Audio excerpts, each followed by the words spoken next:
සිංහල ගීතයක් තියෙනවා නව යෞවන වියට එළඹුණු පෙම්වතියක් තමන්ගේ පෙම්වතාට ආරාධනා කරනවා පැනලයන් කියලා. ඒ තමයි සේනානායක වේරලියද්ද කියන ගායකයා විසින් ගායනා කරපු කන්ද පිරිමැද පිරිමැද පිරිමැද ලන්ද මුදුනට මුදුනට කියන ගීතය. ගීතය රචනා කරන්නේ සියඹලාගමුවේ අමරදාස කියන පද්‍ය රචකයා විසින්. අපි එමු ගීතයෙන් මොකක්ද කියවෙන්නේ කියලා බලන්න.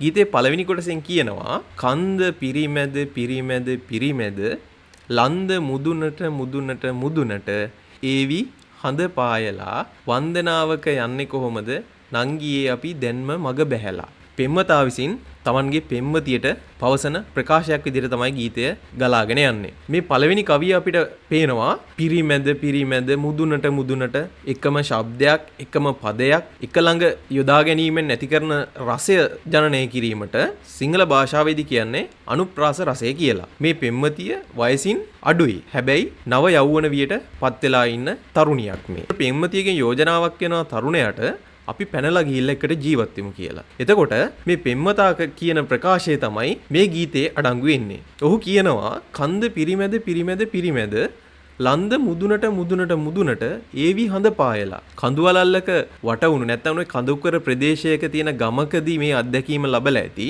හඳ පායන වෙලාවට හඳ ඒ ගමට වැටෙන්නේ අර කඳු උඩින් ඇවිල්ලා ඒකත් එන්නේ හෙමින් හෙමින්. චුට්ට ඇවිල්ලා තමයි එකපාරටම අර ලන්ද මුදුනට කියන කැලෑවට වැටෙන්නේ. අන්න ඒ විදිහට මේ කතකයා විසින් නැත්තම් මේ පෙම්වතා විසින් කියනවා ඔයා තාම වයස නැහැ ඉච්චර. ඔයා තව ටිකක් වයසට යනකම් ඉන්න. කියන මේ සමහරට අවුරුදු 15ක 14ක 15ක වගේ නව යෞවනයට එළඹුණු තරුණියක් වෙන්න ඇති මේ පෙම්වතිය. ඒ නිසා ඔහු කියනවා වන්දනාවක යන්නේ කොහොමද නංගියේ අපි දැම්ම මග බැහැලා.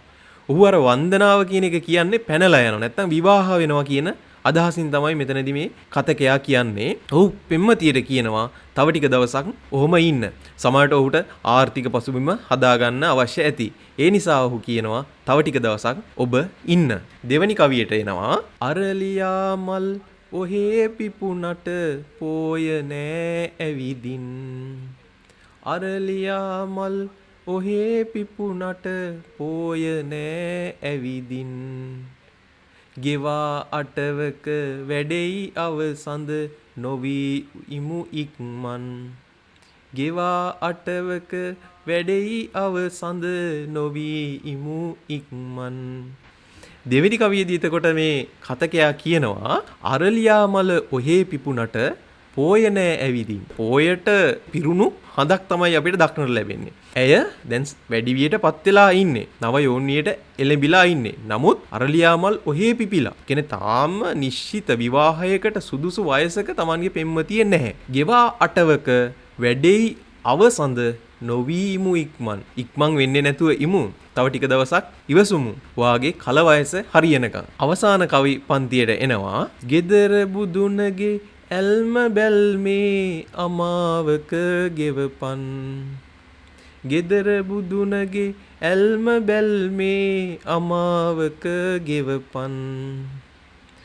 පුරා පෝයට මලුත් අරගෙන අපිත් යමු පන්සල්. පෙම්වතියගේ යෝජනාව ප්‍රතික්ෂේප කරන්නේ ඇයට වයස නැහැ කියලානේ. ප්‍රතික්ෂේප කරලා ඒ ප්‍රතික්ෂේප කරන්න හේතුව Tamanගේ පෙම්වතියට පහදලා දෙනවා. ඔහු කියනවා gedara බුදුනගේ ඇල්ම බැල්මේ අමාවක ගෙවපන්. අමාවක කියන්නේ දැන් ඇය තාම ලාබාල තරුණියක්. ඒ නිසා Tamanගේ gedara බුදුනගේ Tamanගේ අම්මගේ තාත්තගේ හෙවනේ මේ ටික කාලය ගත කරන්න. පුරා පෝයට මලුත් අරගෙන අපිත් යමු පන්සල්. මොහු අවසානයේදී ඇයට බලාපොරොත්තුව දෙනවා තව ටික කාලයක් ඔයා දෙමාපියන් එක්ක ජීවත් වෙන්න. නැත්නම් මේ කාලේ දෙමාපියන් එක්ක ගත කරන්න. තව ටිකක් ඔයා වයසට ගියාට පස්සේ පුරා පෝයට මලුත් අරගෙන කියන්නේ පුන්සඳ පායවුවට පස්සේ ඔයාගේ වයස සම්පූර්ණ වුණාට පස්සේ අපිත් යමු පන්සල්. ඔහු කියනවා ජයටම මගුලක් අරගෙන පවුලක් පන්සලක් වෙනවා කියලා තියෙනවනේ සිංහල කතාවේ. ජයට මේ විවාහ මංගල්‍ය සිද්ධ කරගන්න තව ටික කාලයක් Tamanගේ පෙම්වතියට ඇයගේ දෙමාපියන් එක්ක කාලය ගත කරන්න කියලා ආදරයෙන් කරන ඉල්ලීමක් තමයි මේ කවි පන්තියෙන් ඉදිරිපත් කරලා තියෙන්නේ.